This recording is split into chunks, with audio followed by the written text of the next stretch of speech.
And I had a friend do one for me. Oh, really? Yep, I don't know how to do that stuff, so I had to get a professional. Okay. I got an intro video on my YouTube page, but not on here. Okay. Hmm. But anyway, okay. So how y'all doing? Good. Staying I'm here. black. Yeah. Stay black. Well, as we let people come on, I was just thinking, I maybe we need to do another game. Somebody's looking at us right now. I don't know. It might be me. I Oh, posted to my I'm Facebook trying to post. page. I'm trying to post. Also, so today, hello everyone. Today we're gonna be talking about the election. As soon as I turn off my cell phone, and I know we've been gone for. Well, I guess it was just 1 month. We were gone last month because Corey and I were doing our workshop last month, and we wanted to talk about the election today, and specifically, I just was wondering overall how everybody is taking care of themselves and how you're doing in this current election cycle, because it's, to me, it's been pretty toxic, and I know for myself that I checked out a lot, and so I just wanted to see for the two of you, and I know Estee is coming on, just how are you doing overall? Well, I mean, I think that the thing is, I'm fine in the sense that all politics are local and that no matter what's going on the national stage, you still have to worry about getting up, going to work, paying your regular bills. Like those things will not change. And I also think that means that what you do for your self-care should not change. So if I've been trying to be more intentional about walking, more intentional about getting up in the morning and writing, not necessarily writing on projects, but just, and it's not even journaling, but just the morning pages. If you've ever read Julia Cameron's The Artist Way, that's just a thing to help just get all the stuff out in your brain onto the page. And you literally can just throw those pages away, but just write three longhand pages in the morning. And that's been really good for Mm. just helping me focus on whatever I have to do and not carry whatever there is with you. And I actually had an interesting conversation about the hag. I don't know if anybody knows about the hag that comes and can ride you at night, Yeah. right?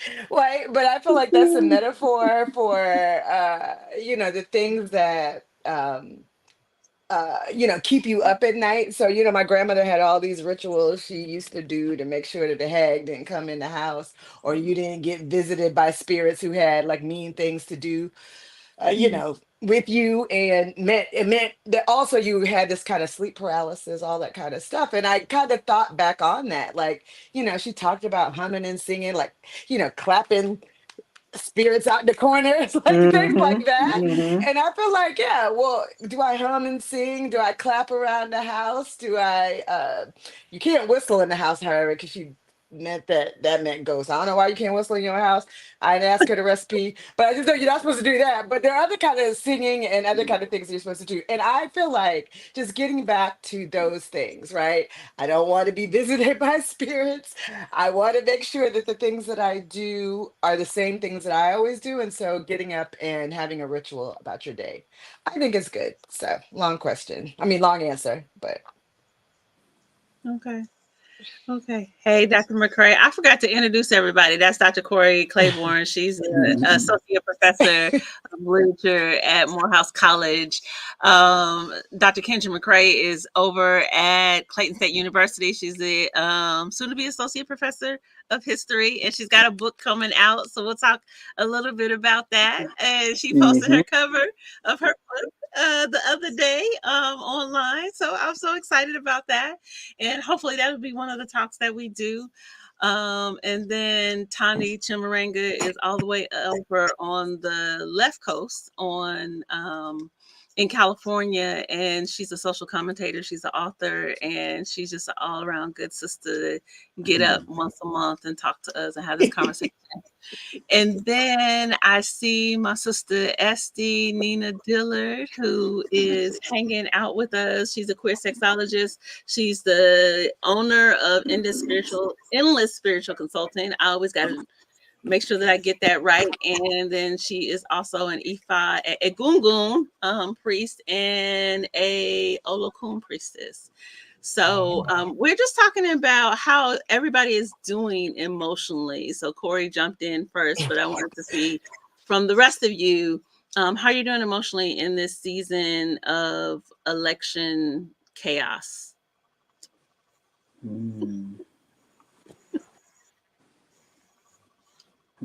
Anybody can I jump actually didn't start to get worried until a day or so ago. in.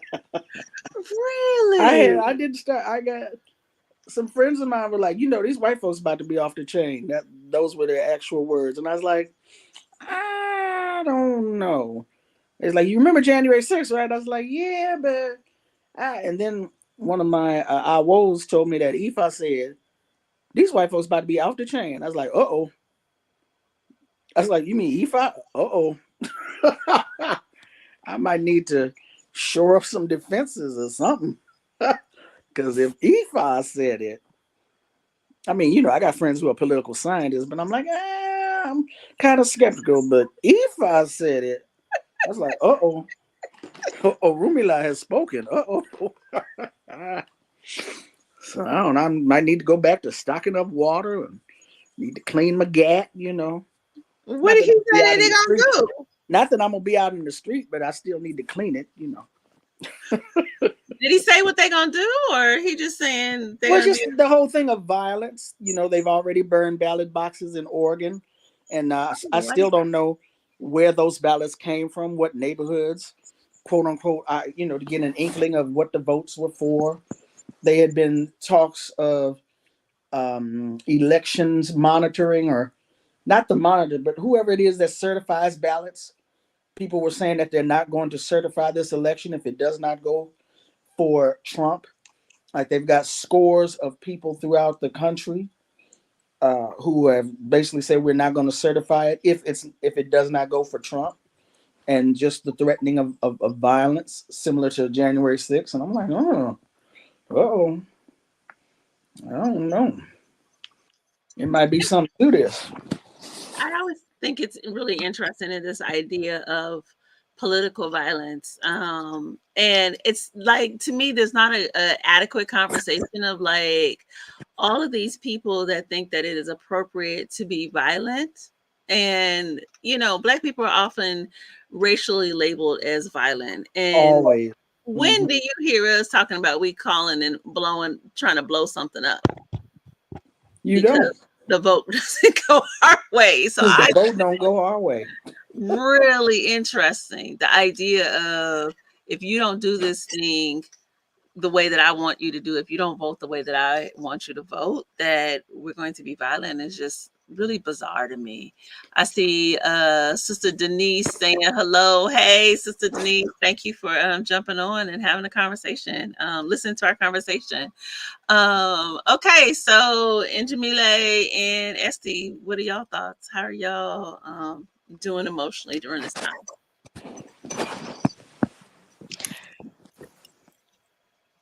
I Y'all didn't know both if you doing it wanted at us the to same go in that order.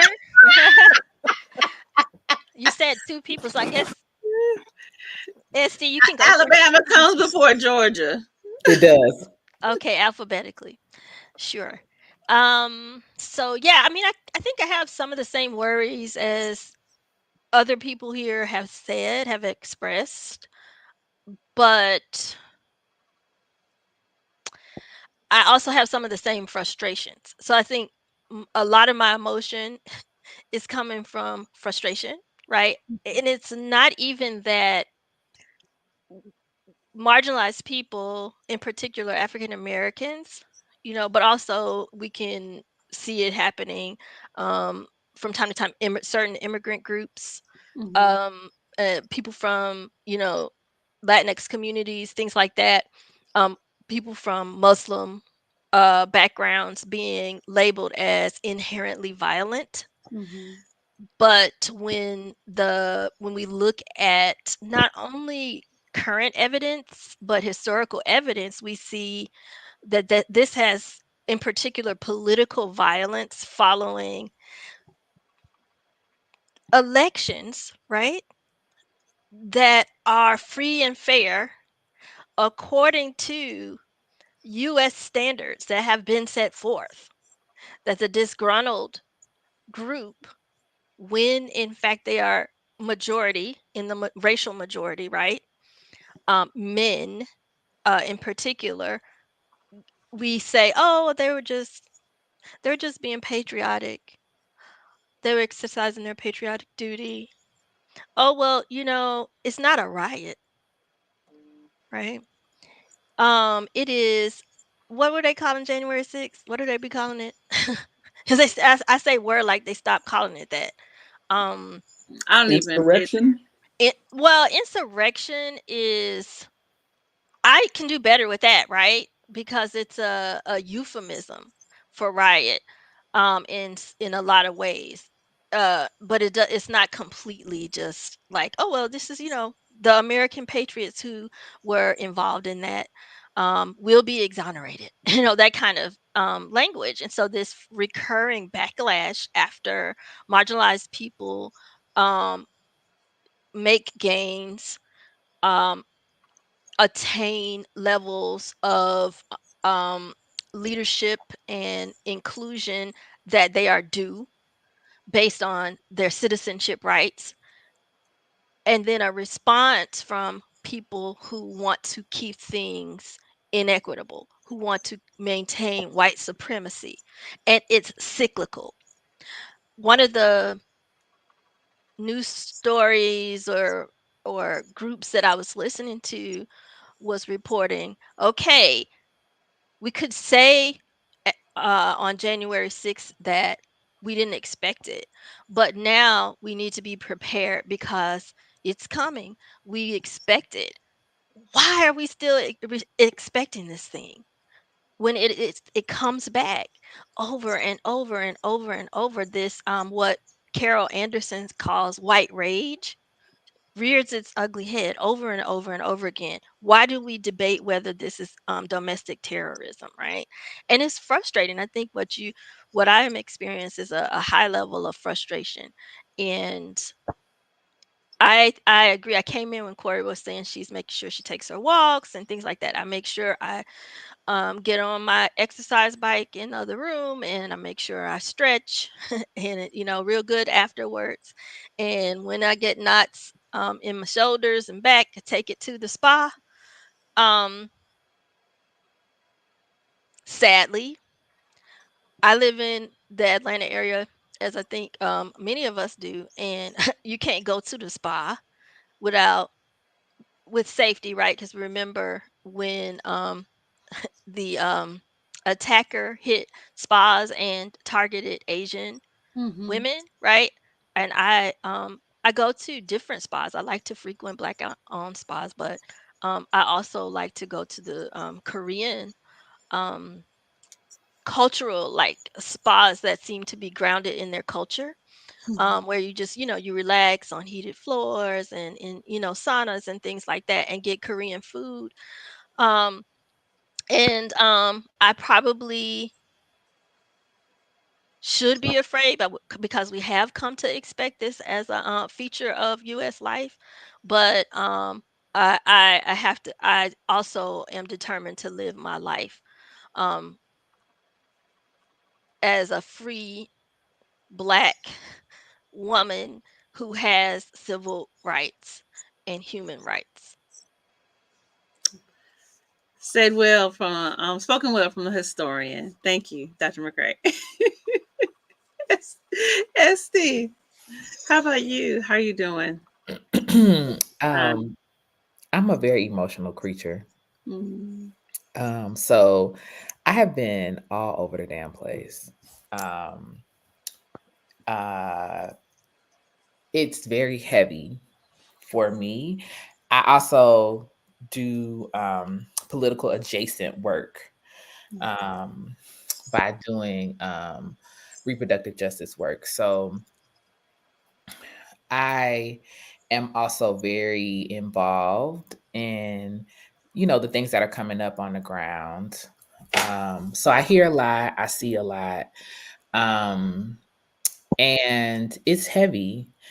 People are scared, and we should be. Mm. Also, Shay works for the AJC. She does corporate work, but at the AJC. And literally this morning, we had a conversation about if we would leave the country Mm. if this election doesn't go the way that it needs to go, which was actually a tense conversation because I was like, "Well, my mama live here," and she was like, "Yeah, but we're not gonna be safe, right? Like you get that we're not gonna be safe as gay Black women, right? Like this is a problem." And we love not being here. So like, what are we discussing? And so for me, that was her position. And I was like, yeah, but my mama is in Alabama though, right? And for me, the fact that I even have to consider that in a country where my ancestors created it and their blood is in the soil, and the house that everybody's trying to sleep in is one that we built by hand, made the bricks by hand, paved the roads by hand. It is flabbergasting Yeah. that that's a real conversation we got to have. Because everything is at stake in this election in a way that it hasn't been true in my lifetime. I don't think was true even in our parents, our previous generations' lifetime in the same way, right? Were there things at stake about women and Black people? Absolutely, right? But somebody bold-faced being like, I'm about to be a dictator, and we know you're actually just the puppet. You're really just the mask. And we have a corrupt Supreme Court. We have a corrupt House of Representatives.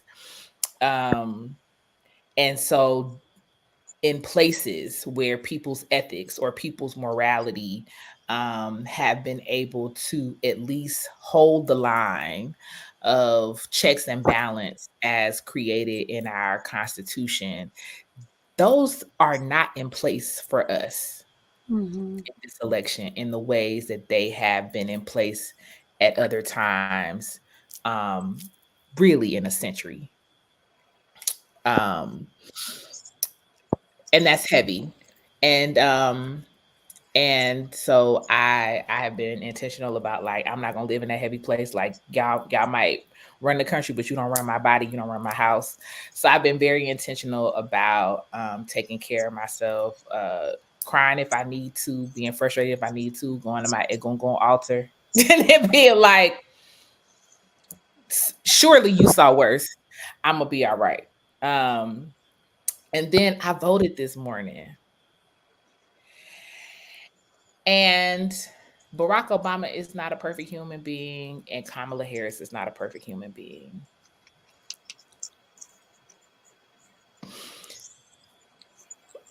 But I took pause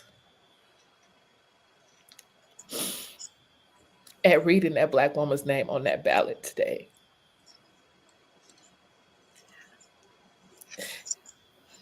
I just had to stop for a moment and take pause. And to give myself and the company of spirits that walk with me a moment to really absorb that I had the ability to cast my ballot for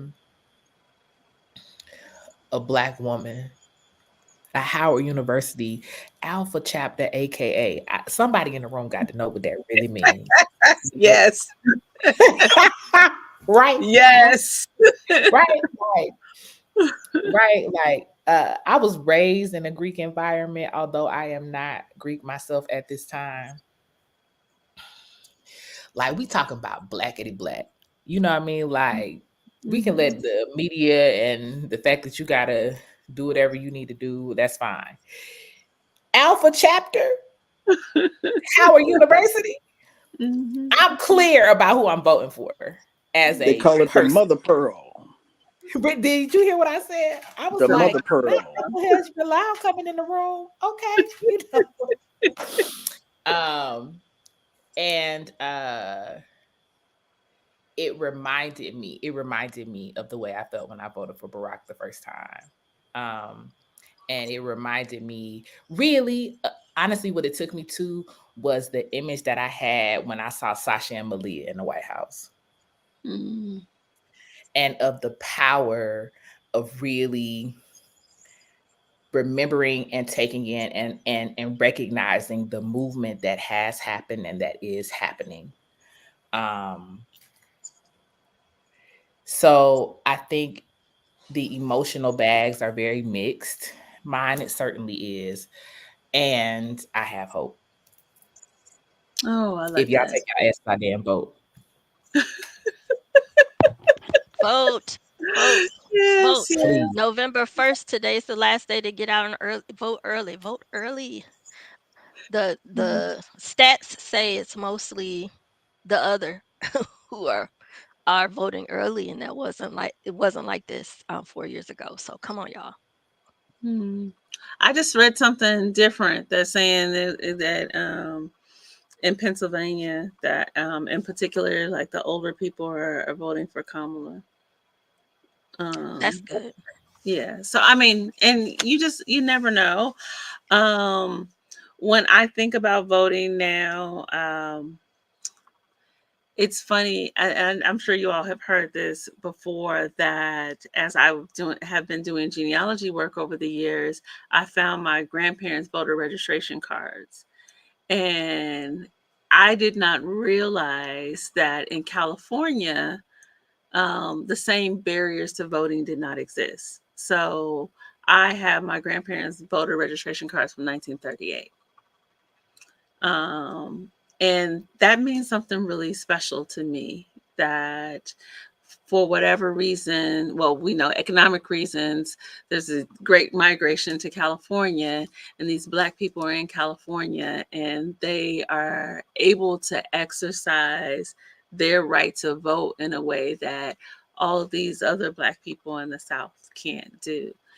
And it's really something about that recognition that this is something that has been historic. So, like, I can go, like, starting in 1938 and go down the line and watch all of my grandparents' voter registration cards. And one was a Democrat and one was a Republican.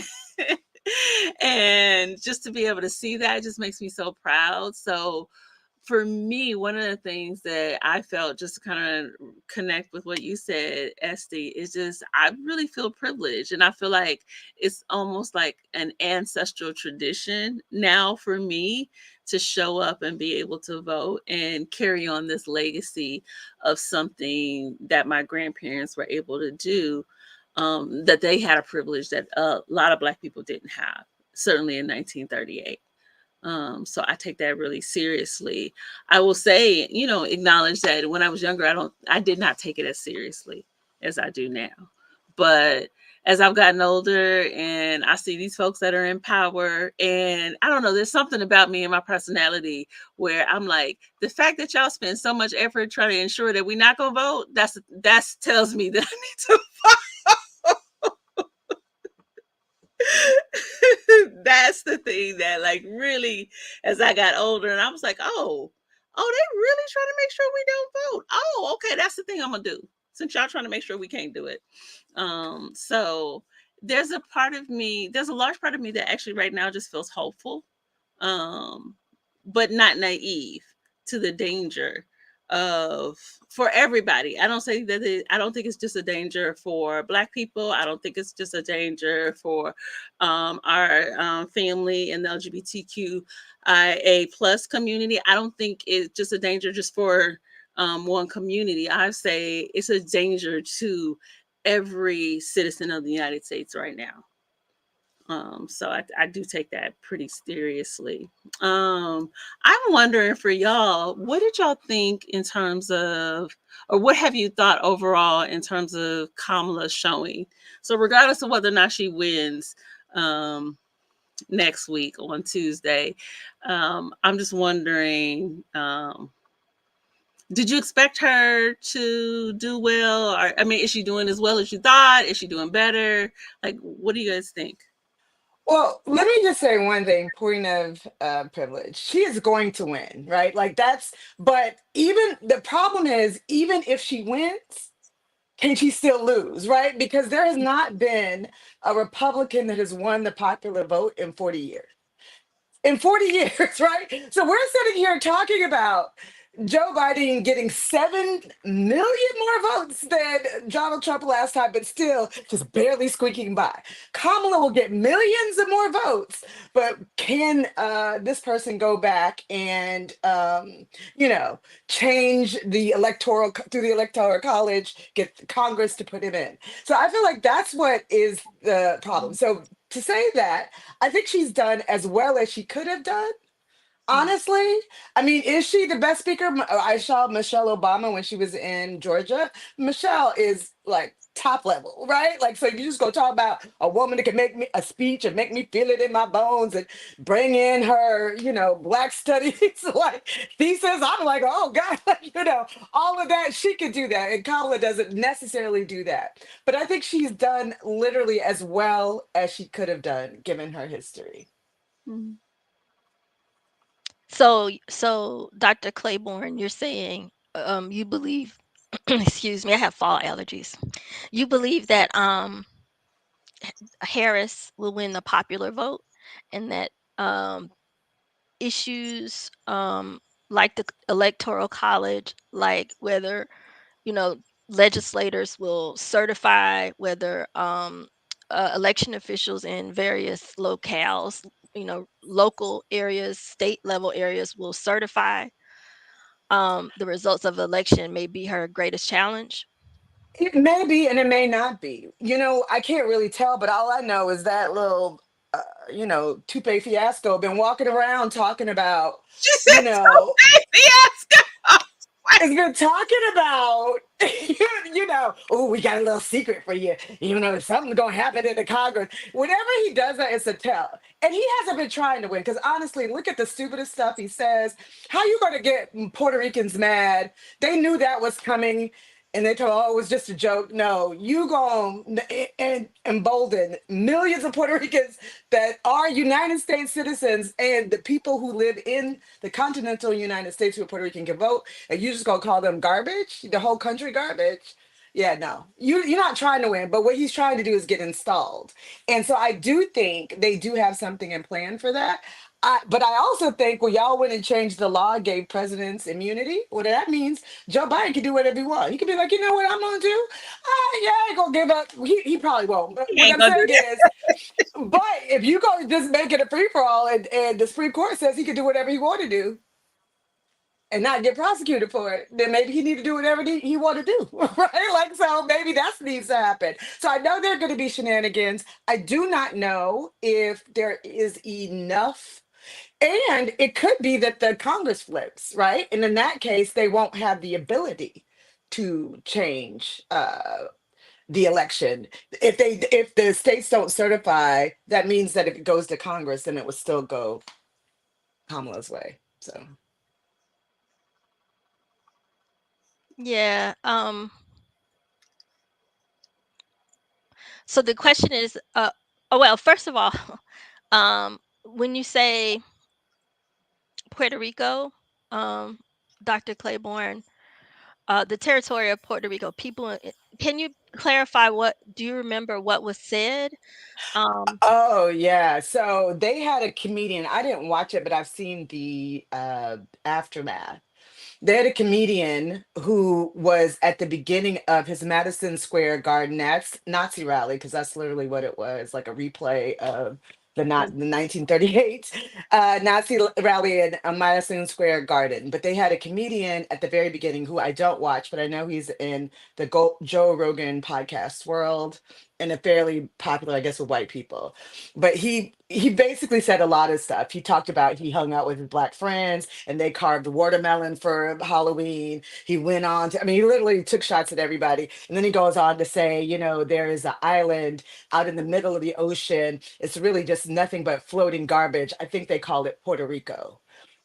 And out of nowhere, like, why would you come and say this is an island of floating garbage?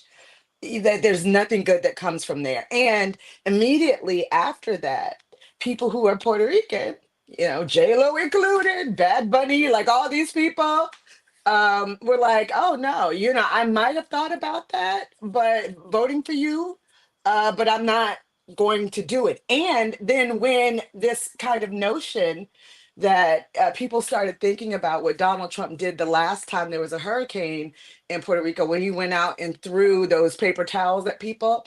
I mean, not only did he do that, but he blocked 20 billion with a B dollars of FEMA from going to them. So he like this kind of notion that he does not think that you're equal. He's not worried about you. He literally thinks you're garbage. And then now there are all these white people who are showing up in garbage bags talking about I'm a garbage human being, but you are, right? Because, you know, they want to support what this you know, this MAGA whatever what they said. But anyway, yeah, it was this whole thing about Puerto Ricans. But you talked about Pennsylvania. There are like 500,000 Puerto Rican people who live in Pennsylvania. I was like, if you want to lose, you're going to lose, right? Not to mention Florida. I think Florida might flip, honestly, because you think that you can get people on a lot of things. They might say, well, I'm voting for my economic interests, but you start talking about them islands where they from. And then I think, and then already Colombia, you know, the way that the United States has treated them, I think we have a very interesting way. I think that actually they might flip too, because I don't think you can do that. So, Well, I would love it. I don't know that that's I don't know. Since I went to Miami in September, I'm not exactly sure if I'm with you. Where I was, which is near the airport, it was strong Trump country, But and that's on Cuban. Mackay That's not Puerto Yeah, Rican. it's Cuban, right? I know that that's Cuban, Mm-hmm. but then my question would be, how how stimulated would Cubans be to flip? You know what I mean? You would have to have them, right? Right, exactly. It's two different things. And I got the impression that if the Cuban population is not on board, then how likely is it for Florida to flip, given that Florida it also has this deep South element, right? Um, well, I don't know, but I do think that one of the things is, and especially, and I also want to just circle around to mass deportations, which is a huge part of Donald Trump's. And then his, whatever white man's working with him went on 60 Minutes and was like, there was like, what happens? And this is the case when you have a mixed family where somebody might have citizenship, but one person doesn't, and they come over from the whatever country, but they're with people who might have been born here, but say their parents were born wherever else, in Cuba, in whatever, etc. And then that man literally said, we can deport them all. We will deport whole families. and And they so what can. you're talking, and they and then he went back to Donald Trump said we will use this law from 1780 something. It is the same law that they used to round up all the Japanese and inter them in camps. And remember, these are citizens, right? And what we know about that is they don't care if they were actually Japanese. If you look half Chinese, if you were something, and people that what they're gonna round up everybody. And I feel like as much as these people are talking tough, I think Cubans realize that means them. I think that anybody who comes to this, even us, it means us, right? If they decide we are the enemy from within, which is what literally Donald Trump called Black people. He said that we are the enemy from within, these leftist people that were rioting after George Floyd. I feel like, yeah, I feel like they might flip. I'm not saying that they would, but there's no economic interest enough, which is what they say, or there's no Cuban policy, for example, that's been any different. Barack Obama was actually the only one um, But I to think actually you're. do anything sort of towards Cuba in the last, I don't know how many years. So. I mean, I don't know. I mean, I know you were saying something into that. I think I see I mean, I definitely see Cubans and Puerto Ricans because two different countries. I see them totally different, and I see the perception as totally different. And they are South Florida, but they don't make up Florida. Because you got to remember that this whole Republican makeup of Florida is a fairly recent phenomenon. And so Florida still has a large Black population. It still has a largely poor and a largely immigrant population that is also Haitians. say it again. I said Haitians. Let's think Yeah. about how they've been thrown into this election. And a lot of immigrants that are not Cubans, and the ones that are voting for I was saying that maybe I was saying this to you, Estee. I was saying this to somebody the other day. We got to remember that the Cubans that are voting for Trump are the same ones whose ancestors were running the plantations in Cuba. They're no different than the people that were running the plantations here. That is a different population of folks than the oppressed Cubans that when you go to Miami are the ones that are cleaning up, that look like all of us that clean up in the hotels and stuff like that. Those are two totally different groups of people. They all may be from Cuba, but those are two different populations.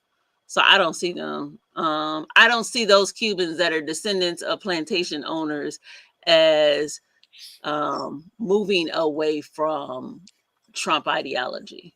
Yeah, that's why I brought it up. I But think sorry, Essie. I think what is interesting about Trump and the appeal that Trump has is that he's not appealing to people's logic. So I think at least in part, Corey, like people have to be logical in order to see that, like, oh, well, if you come in for the Puerto Ricans, you coming for me too. Like, I don't think that is what he has. I don't think that's where he has placed his interest in how he is gaining and maintaining and keeping popularity. I really think that this is a campaign that has just used the leverage of white supremacy and people's desire to have access to whiteness because of his entertainment career, because even though he clearly likes to start businesses and not pay people and go bankrupt, his appeal and his persona as an effective business person, that has carried him enough in order to be able to leverage that desire to have access to that kind of whiteness for power. I was watching a clip from a podcast, and I think it was Mark Lamont Hill, who was basically like, the only reason Black men are voting for Trump is because they want to be white. And then all the other Black men were like, up, like just it was just all types of uproar and upheaval, and people were mad. And I can't remember the name of the podcast in this moment because I don't pay attention to them Negroes. But it came up on my feed because he was talking about that. And even there was a woman there, and she was like, nah, you took it too far. You took it too far. Black men don't want to be white. He was like, I'm not saying they want white skin, but I'm saying they want to be in the world whiteness, like white men. And I was like, this man is absolutely telling the truth. Absolutely. And people couldn't even hear that. Like, we're so disillusioned with white supremacy, they couldn't even hear it back. And he plainly explained it and understand what he was saying. And in that moment, I was like, this is the problem, because they have sold us the bullshit so effectively that made plain and laid bare before us, we can't recognize it. Now I think that is like so clear, as I was talking to this brother that was telling me that he was going to vote for Trump, and it was interesting because it was like this dismissiveness of me, this assumption of like, oh, Black people always vote for the Democrats and y'all don't think, or whatever, that kind of this kind of standard response to people that are voting Democrat, like as if we don't have brains, and we're not making strategic choices. And what I realized in that, when he was telling me that he was doing that from an economic standpoint, so he was like, I don't care about Trump. He's just thinking about his pockets, and that the fact that Republicans support and pass policies that are good for business owners. And it was interesting for me to hear that, because it speaks to what you were saying, Estee, about this wanting the proximity of power and whiteness and capitalistic access to capitalistic power structures that are ultimately oppressive. Because, you know, as a psychologist, as a business owner, I can certainly do stuff that would make me money, that would be legal, that would make me money, that would be harmful to people. I'm not going to do that. And Which, go yeah. ahead, Tandy. Go ahead, Well, Tandy. because I was going to say, I think, and I could be wrong, well, I'm human, black women tend to vote for community. What's going to protect my family? What's going to protect my community? And I've yet to hear black women say, I'm a small business owner. I need tax breaks. I'm voting Republican. But But no, they seriously, do exist. They do exist. they do exist, but it's not what we hear. What we Hmm. hear are black men saying it, and I'm wondering to myself, how many of y'all are married to black women with black children? I'm kind of wondering about that. Well, Are you the thinking about yourself as a black man, or are you thinking about the black community as a whole? Because the one thing about the Democrats, and this is part of what they have, the bill of sale that they have given to us, is this idea, this notion of a social safety net. Even though they've been cutting it and ripping it to shreds, it already looks like a fishnet. It's got holes in it. But there's always that idea of some type of social safety net for those who do not have, which we never hear from the Republicans. You get it on your own, or else it's just too damn bad. And so I kind of wonder about that. That was just something that I threw out. That was a brain fart. I really wonder about that. Because there's been so much talk lately about, okay, we need a program for black men. Trump and black men are voting for Trump. Black men are supporting Kamala. Are black men supporting the community? Of course they are, but still, I wonder about this notion of these quote unquote black men who are voting for Trump. And the issue, and this, and I know ST can speak to this better than I can, but the issue about Black men not being able or even thinking about maternal health care, just women's health in general. I mean, I had a talk with my friend who is in Texas, who, OBGYN, left medicine, and she talked about the fact that so many of our doctor friends are leaving medicine because when you have to watch your patient, this woman in front of you, you could save her life by having to do something that might be deemed quote unquote abortion, right?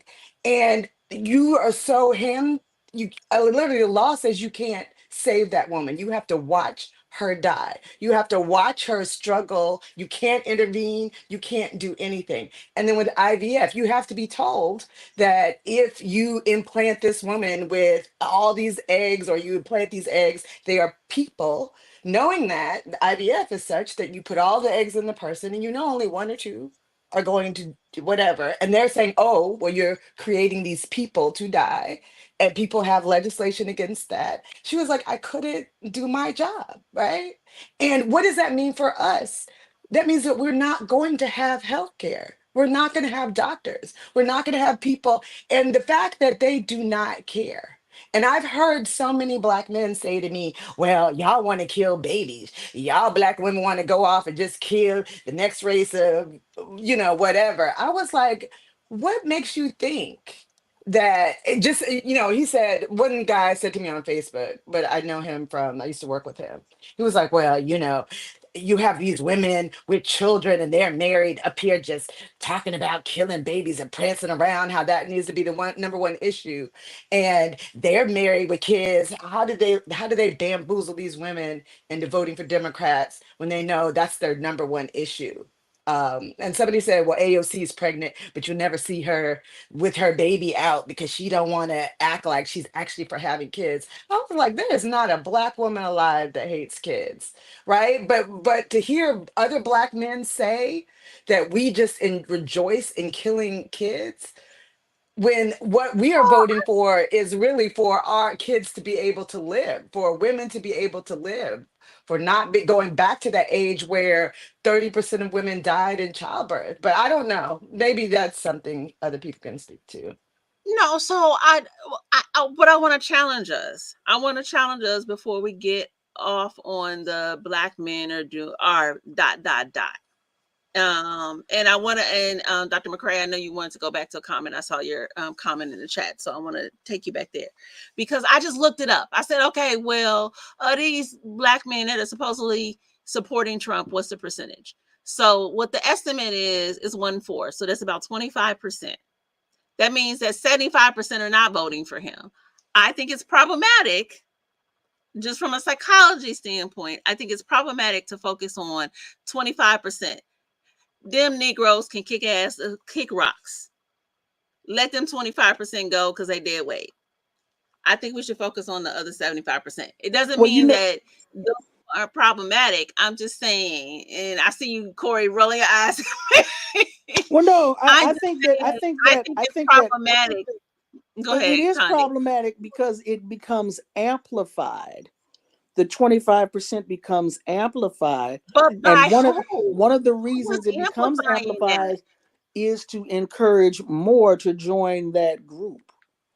But then that's like then we're treating black men as if they're infantile and childish and they ain't got brains. And I'm sorry. That 25%, definitely. And like I said, them Negroes can kick rocks. Because as soon as Joe said I'm out, you had those calls, black women for Kamala, women for Kamala, black men stepped up too. I'm sorry, Kamala. I knew somebody named Jamala. It's all Kamala to me. I'm sorry, Kamala. That's what's so crazy. Kamala is actually the black pronunciation. That's the black pronunciation. But that's how black people gonna say it. That's why I was like, we gotta also train our tongue. But anyway, I get you, Kamala. Kamala. Okay. But but like I said, so it's amplification. I hear you. And all I'm saying is, if we had a 75, now I don't play the lotto because I'm cheap and I don't like lose my money. But if I had a 75% chance of winning the lotto, you better be damn sure that I'm gonna play it. And I'm gonna talk about that 75% chance. I'm not gonna focus on the 25%. But here's the other thing too. We're doing Pacifica is doing a national broadcast of the election night. And one of the things that we said that we weren't going to do here in Los Angeles, we don't talk about exit polls because they serve as a damper on people who may not have voted yet. Oh, well, they think they're going to win. Oh, they didn't call it. I might as well not. Back in the days when you still had to go to the polls, you can do other means of voting now anyway. But that whole projection of this person is projected to be the winner, the exit polls say Trump is in the lead. It demotivates people from becoming involved. And so when you begin to amplify this 25% as opposed to looking at the 75% of black men, it begins to think, okay, well, maybe I should have voted for Trump, or maybe I should join this group, or yeah, I was feeling that. I am correct. Let me go ahead on and do this. Which is why we need to talk up that, like we're doing with this show. We need to continue to do the work that we're doing. And talk up to 75%. Right. I think talking about the 75% has already been happening. I think that the 25% needs to be named, and I feel like that has happened. So like, I don't know that we need to talk about it at this particular hour, but in the ways that I have seen it get attention in the last 8 to 10 weeks, I think it's been helpful. And I'll tell you why. Because in particular around what Corrie was naming, around reproductive freedom, around maternal health, around the ways that religious tradition, mostly Christian, has been used and weaponized by Republicans to try and make it seem like the policies that Kamala is really kind of staking her claim on, which is absolutely separate and apart from this thing. I will give her boldness around reproductive freedom. While I think it is necessary and appropriate, it is absolutely separate and apart what any other presidential candidate has ever been willing to even name or say or deal with in the public forum. Right. And so I think the problem with that 25% is that these 25% also have positions of power. These 25% are the leaders of the Kojic church. These 25% are people who sit in positions where their voices were being heard, where they were saying these things. And so, yes, they're 25%, but they're influencing. And I'm telling you something that I have personally seen on the ground. They're influencing people that are saying, well, I feel torn now because my pastor is saying, if I vote for Trump, I vote for a person who ensures that children get to live. And I don't know how to feel because I do want to vote for the black woman because she's a black woman. Like whatever the things is that they are moving through as they are trying to be decisive about this election, that 25% was not just ancillary. And so I think it was important to be able to call them to the carpet. And at the end of the day, most of these Negroes ain't read nothing, right? So it was getting compounded by, oh, Kamala put thousands of black men in jail. She did not, right? Like, so all of these Kamala's policy on all these other things were getting added to the conversation that was really about reproductive freedom and whether or not black women's bodies and their ability to make their own decision about whether or not they were going to have the right to or not to have children was really the thing that was at stake. I think we had to have that conversation. Thank you. I want to go back to Njamile. You want to talk about the Alien and Sedition Act of 1798. No, I mean that was just my follow up to what Dr. Claiborne said a while ago, a few minutes ago, when she named the law that or the ordinance that Trump wanted to invoke to deport um, people who are seen as other immigrant Mhm. the undesirable, quote unquote. Yeah. It was the Alien and Sedition Act of 1798, and it's supposed to be invoked during times of war and conflict.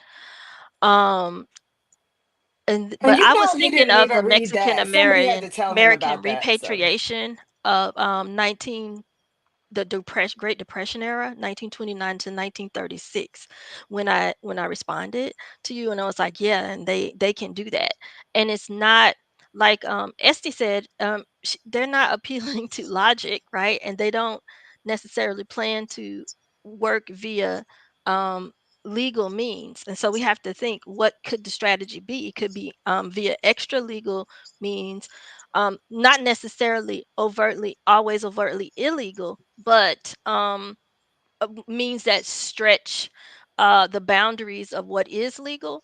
And if you look into that Mexican repatriation of the Great Depression era, a lot of it was one, effective in getting whole families to move, even when people in the family were citizens. And B, it was done through not just the federal government, right? Which that's that is the level of government that has the right to deport, right? But it was called repatriation because the terminology was changed and coercion was used to put pressure on whole families to leave via state governments and local, like county offices and things. Well, we don't have XYZ, or for you, and we know that you're getting this support or you're working this job, and we wouldn't want to turn your whole family in, because we know this person is legal, but we don't think anybody else is legal. So a lot of coercive means that were not overt were used. So we just have to, I guess they say, keep our heads on a swivel. And then I did want to I hate to throw a bomb and then leave. I have a 1 o'clock, but but I wanted to talk about it. I was gonna say my piece, which was like, what about the people who ask you how can you vote for Kamala given her weak and passive stance on the genocide in Gaza? That's it. You know that's a huge bomb to throw and then be like, boom, I'm out of here. Yeah, I mean, bomb. Just Bye, Dr. McCray. We'll Well, see you I next was month. waiting my turn. Okay, bye. I think that let's use that as the closeout, y'all. I gotta today is one of those days, so I do have to close out on time. Yeah, I think that's a fair question for each of us. I'm just making the assumption that just based on what you said, you voted for Kamala. Tandy, I don't know if you voted already in California. If you sent in, you early voted. No, I haven't voted yet. Okay, and I know it doesn't make a difference in California. It don't make a bit of California difference. I can write in my name in California. I'm thinking about yeah, writing my own name in because yeah. it's gonna go blue. And I I know that you had said you wanted that to be the thing to end on, but at some point we got to talk about third parties we because do. we had the Green Party with Jill Stein and a brother named Butch Ware, who I'm not familiar with. We had the Party for Socialism and Liberation of Claudia De La Cruz and another sister who were running, and you had Melina Abdullah and Cornel West. And I And know, Cornel West was on the ballot here. I saw his and name. He I was know, not on the ballot. He was not. He When was I on the so ballot. voted, he was Yes. disqualified. he So was when I voted this disqualified. morning, he and De La Cruz, it was a note next to the ballot box that said they were on the ballot, but that they had been disqualified and you couldn't vote for them. You can Oh, right. vote. interesting. See, Okay. I just Yeah. saw his so name there. I didn't know the rest. and I wouldn't vote for him. the former political prisoner Daruba Ben Wahad had Uh-huh. issued a call for all three of them to come together as one party, as one nominee. We got to begin to talk about viable third party options. Yeah. No, You know, I we mean, have to. I think that is real. I did go third party, maybe yeah, this is the political bomb. When I voted Obama the first time, the second time I knew he was going to win, and I went third party because I just couldn't, in good conscience, vote for him. Right. But Yeah, I voted green. yeah, that's what I did. I voted Green Party the second time, but this time for me, I'll say my piece really quickly, and I am literally voting with my psychologist head. We're dealing with a sociopath. I understand antisocial personality disorder. I know what that means. I know the cult following of someone that is antisocial. So we can go back to Jim Jones and what happened down in Guyana. We can go with Charles Manson and what he did right there in California, where Tanya and I are from. We can go through a list of sociopaths and what they will do. And the biggest one, which this nut admires, is Hitler. And so I am very strategically voting for Kamala Harris. One, because she got that black girl neck and she know how to roll her head. And I was just like, oh, this is a black girl. Somebody say something to her and she gets smart and she start rolling the neck. And I was like, yeah, she got my vote. She got my vote just because of that. But two is flat out because I understand unequivocally, I can't say that word, unequivocally, that a vote for a third party at this point and or a vote for that sociopath are dangerous for all Americans, white, black, Latino, gay, straight, trans, I don't care who you are, it is dangerous. Anyway, that's my piece. What about y'all? And I feel like I can still vote for her and still call her out on her stance as it relates to Gaza and not speaking up. And I don't, just because I'm voting for her does not mean that I agree with what they're doing. I think that it is appalling. I think it is a sin, to borrow from my Christian sisters, we can call it a sin and what's Mm-hmm. happening. And I think it is a crime against humanity at this point of what Absolutely. Absolutely. It is a crime against humanity. It's a crime that is multiplying because now we've moved out of Gaza. And what is so disheartening is Netanyahu knows he can literally kill however many people in as many countries. And it literally looks like he's trying to do that before January, just in case he might have to stop, right? Like he's trying to just go all out. And I feel like there is two things about this and Kamala Harris that I particularly don't like the conversation around, because we are going to let Joe Biden scotch his way into retirement when he literally is the president. Kamala Harris right now can't stop the war in Gaza. She does not have the power to. She is not Congress, nor does she have the executive ability to have an executive order. And for people who are like, oh, Kamala, she's funding genocide. Okay, no, we're funding genocide. Hmm. The American people through our tax dollars, because Hmm. Congress has allowed it. We're Hmm. funding genocide because Joe Biden said, oh, I'm going to give Netanyahu 90 days to stop. And when we are saying, okay, we're the only way we're going to advocate for these people is we've got to figure out, show up at people's rallies and disrupt it. Now, I think actually disrupting rallies is good because it puts this into people's mind. However, when you show up to one party's rallies and disrupt them without literally saying, okay, what's our strategy? And when she gets into office, we're still going to have a strategy to end war, right? So I don't have a problem. I'm going to fight as hard as I can for her to get elected. And then will I be in the streets trying to save people's lives, trying to end war, trying to say, I don't want another dime of my taxpayers' money going to killing people, whether it's in Sudan, whether it's in Congo, whether it's in Gaza, whether it's in Lebanon, not another dime.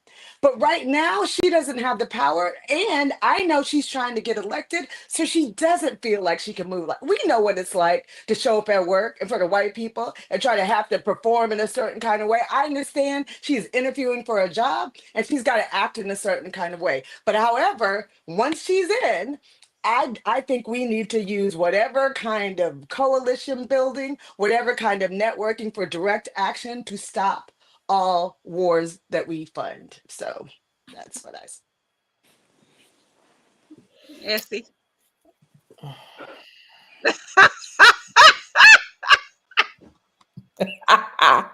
That was my answer. I think that this is gone are the days, right, where we buy into the idea that, this is President Johnson and we love him because he loved Black people, right? Like, this is not that, right? So yes, Alpha Chapter, Howard University and all, neck rolling and all, right? Calling him cuss words with just her eyes in debates and all, right? Full on Black girl with a Black sister with Black children and a Black family and all. I think she's for the war. And I know that she doesn't have power. I did go to civics class, as many of our community members skipped. They was that was the day they skipped when people skipping high school. I was going to class. So I Okay. know that she has no power. I know that there's not anything she can do here. However, in the way that she has talked about using lethal force, in the way that she has talked about militarization, in the ways that she has tried to double down, or not tried, in the ways that in her language and her rhetoric and her policy, she is saying that she is doubling down on being a commander in chief. I do not at all have any indication that she will have a different policy on Gaza, and it's a problem for me. Mm-hmm. It is a problem for me as an American citizen, and it is a problem for me as a voting American citizen. And I am clear that my vote is not a vote of love, that my vote is a decision in the best interest of this country. And I think that Black Girl and All, we can take that Black Girl magic and have an honest conversation and use our own political prowess to hold her accountable to do something different. We are also dealing with a sociopath. We are also dealing with a genocidal lunatic in Netanyahu, and they are more interested in political A sociopath, allyship. two sociopaths. Yeah, they are more You got interested the in three political. sociopaths. Mhm. Yeah, and that's the problem, because if you add in Putin, then we are really trying to play with fire like we're not holding bombs in our hands. We absolutely have to defeat Donald Trump. So my and I don't mind saying that name. So for me, I'm gonna say, wear your white, burn your sage, do your elbow, do whatever you got to do. Get it done. We got 5 days. Like my We grandma got says, 5 for days to that spirit turn out the corner. Like, to sway the arc of justice, woo. and then we can know for sure that it's going to be a fight on the other side, no matter what the popular vote is. I absolutely agree about the popular vote. The popular vote is really not the question. The question is, what's going to be the political play, and then what fight are we about to get into based on where the popular vote puts us. However, the thing that we can do, share this, please, and please say it. And the thing that we can do is vote. The biggest thing that we can do that will make a difference is turnout. If voter turnout creates a margin that limits their options, if it creates a margin that flips the House of Representatives, which is likely if we have voter turnout for Democrats, we are even in trouble in the Senate right now. Like, it's expected that the Republicans will probably take the Senate back. So we really need to flip the House of Representatives. But if we turn out, we can keep the Senate too. And so really having as many people as possible go to the polls and cast their ballots. They purged some rolls in Virginia. If you are a person in Virginia, you are hearing this, if you please check your voter registration, check it online to ensure that you are not one of those people that the Supreme Court approved for those rolls to be purged. And if you are, you can go to the polls in person, and you should be allowed to register because you were purged if you are legal and should be able to vote. But I watched a TikTok of a woman today in Georgia who was like, I got here and they said my husband was dead according to the Social Security Administration, and they won't let him vote. Right? Like, all kinds of shenanigans is going on. So please go vote early if you can, because then that gives us time to be able to use other parts of the process to make sure that you can cast a vote by November 5th at 7 p.m. That is the best thing that we can do, and to make that vote not in the interest of anybody, but in the interest of us. Everybody. Yeah, that's what I'm saying. I literally am voting for everybody, Ife. So I appreciate what you say about your ancestors. I mean, my father had to take a literacy test to vote, right? You know, my people in my aunts and uncles had like literally a poll tax that they had to Right. pay. So I'm not talking about A 100 salary years size ago. poll tax. A salary size poll Correct. tax, right? Like, so I am saying that this is not something that anybody should be taken lightly, even if you're undecided, but just understand that you want to be able to still make a decision going forward, right? Donald Trump has already said, you vote for me, you ain't gonna vote for again. You're not gonna have to do this again, right? Like, as if we're gonna have this on lock, they're gonna change and part of that mass deportation is to make sure that they put out his political rivals or jail his political rivals, which he's already talked about. So I really want us to really think about this as a time so that we could still have options in the future for other parties, for other different things, to even protest Kamala Harris if you want to do that. We just want to have the ability to do that, right? So this is very much a strategy election. And I do think we're going to have to get 10 million more votes than Donald Trump to win, but I think it is very much possible. So, Thandi, any last words for us? Nope. Around, she's like, nope. The only thing, and I guess I that want to end on a high note, so nope. okay.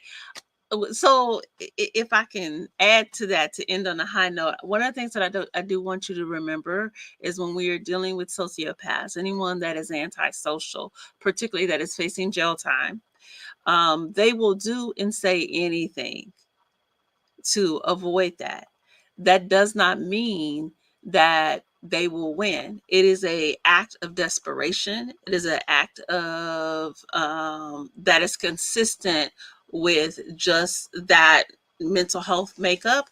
It is actually the only thing in our diagnostic manual, the only diagnosis where people say, in general, say it can't be treated. I've got some friends that are forensic psychologists that disagree with that, but in general, it's one of those things that if somebody has that condition, then you don't see it as something that can be treated.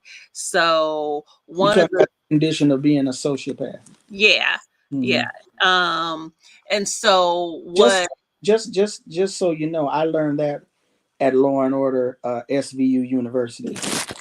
They talked about that on one of the episodes. You know, that's where I got my law degree, was from Law and Order. I'm just saying. and so and so what you have to remember is that in that desperation that people will say and do things that are purely out of that, and that try to shut you down and shut the light down, so to get you to think that their way of doing things is the only possibility. So then people get into that panic mode.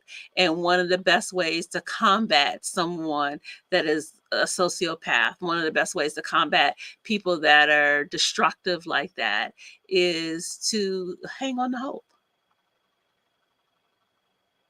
So on that note, I would just say for everybody that we just need to clearly hang on to hope, and to remember that our ancestors have gone through a lot worse and they survived. They thrived. They created businesses. They created families. They created loving relationships despite all that was being done to them. So we're going to survive this too. On that note, Okay. we'll see y'all next month. Amen. Take care, y'all. Take care. Bye-bye. Oops. Uh-oh. Uh-oh. No, she didn't. And it's still live. Hi. Oh, she This took is off and left this it is live. the after show. This is the after show. Welcome to the after party. The after party. The after show. Lord have mercy. Okay, well, I gotta watch what. Okay, there you Oh, go. yeah.